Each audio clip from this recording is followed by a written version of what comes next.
اس دن کے بعد سے نوجوان محمد احمد نے اپنا زیادہ تر وقت جنگل میں گزارنا شروع کیا۔ جنگل اس کے کھیل کے میدان سے زیادہ بن گیا تھا، اب یہ اس کا استاد، اس کا دوست اور اس کی محفوظ جگہ تھی۔ ہر صبح وہ لمبے درختوں کو تلاش کرتا، پرندوں کی باتیں سنتا اور سورج کی روشنی میں ندیوں کو چمکتا دیکھتا۔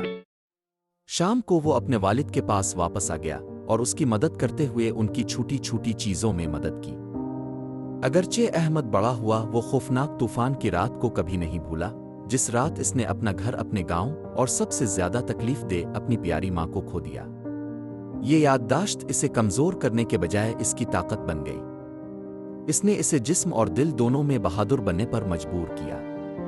آہستہ آہستہ احمد اپنے سالوں سے زیادہ مضبوط اور بالغ ہو گیا۔ سال گزر گئے اور احمد 18 سال کا ہو گیا۔ وہ لمبا، عقلمند اور ہمت سے بھرپور تھا، لیکن اندر کی گہرائیوں سے ایک سوال اس کے ذہن سے کبھی نہیں نکلا: طوفان نے سب کچھ اس بری طرح تباہ کیوں کر دیا؟ وہ بچپن سے ہی جنگل میں رہتا تھا۔ وہ جانتا تھا کہ طوفان کیسے آئے اور چلے گئے، لیکن اس نے ایسی تباہی پہلے کبھی نہیں دیکھی تھی۔ احمد کو یاد آیا کہ اس رات کیسے ٹوٹے ہوئے درخت اور بھاری پتھر پہاڑوں سے نیچے گرے تھے۔ وہ اب بھی سیلاب کی وجہ سے کٹے ہوئے درختوں کے تنوں کی تصویر دیکھ سکتا تھا۔ انہوں نے ندیوں کو بند کر دیا تھا اور گھروں کو تباہ کر دیا تھا۔ کچھ غلط محسوس ہوا۔ ایک خاموش دوپہر احمد جنگل میں بیٹھا سوچوں میں گم تھا۔ اچانک اس کا پرانا دوست، ایک عقلمند ریچھ، نمودار ہوا۔ ریچھ اب پہلے کی طرح مضبوط نہیں تھا، اس کی کھال خاکستری تھی اور اس کے قدم دھیمے تھے، لیکن اس کی آنکھیں اب بھی حکمت سے چمک رہی تھیں۔ ریچھ نے احمد کی اداسی کو دیکھا اور آہستہ سے پوچھا: میرے پیارے دوست، آج تمہارے دل کو کیا تکلیف ہے؟ احمد نے گہری سانس لی۔ مجھے وہ طوفان یاد آتا ہے جس رات میں نے اپنا سب کچھ کھو دیا تھا۔ میں سمجھ نہیں سکتا کہ یہ اتنا تباہ کن کیوں تھا۔ اتنے درخت اور پتھر پانی کے ساتھ کیوں نیچے آ گئے؟ یہ ان طوفانوں کی طرح نہیں تھا جو میں پہلے جانتا تھا۔ عقلمند ریچھ نے غور سے سنا۔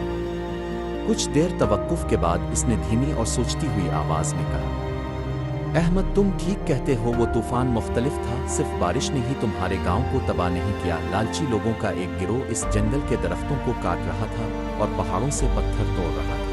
انہوں نے پیسے کے عوض لکڑیاں اور پتھر، ماربل اور ٹائلیں بنانے والی فیکٹریوں کو بیچ دیے۔ مٹی کو پکڑنے کے لیے درختوں کے بغیر، یہ بارش کی طاقت کے بغیر پہاڑ بن گیا۔ درختوں اور پتھروں کو بڑی طاقت سے گرا دیا، اس لیے اب کے گاؤں کو اتنا نقصان اٹھانا پڑا۔ احمد کی آنکھیں صدمے سے پھیل گئیں۔ اس کا دل غصے سے دھڑک رہا تھا، بلکہ مقصد سے بھی۔ پہلی بار اس نے حقیقت کو سمجھا۔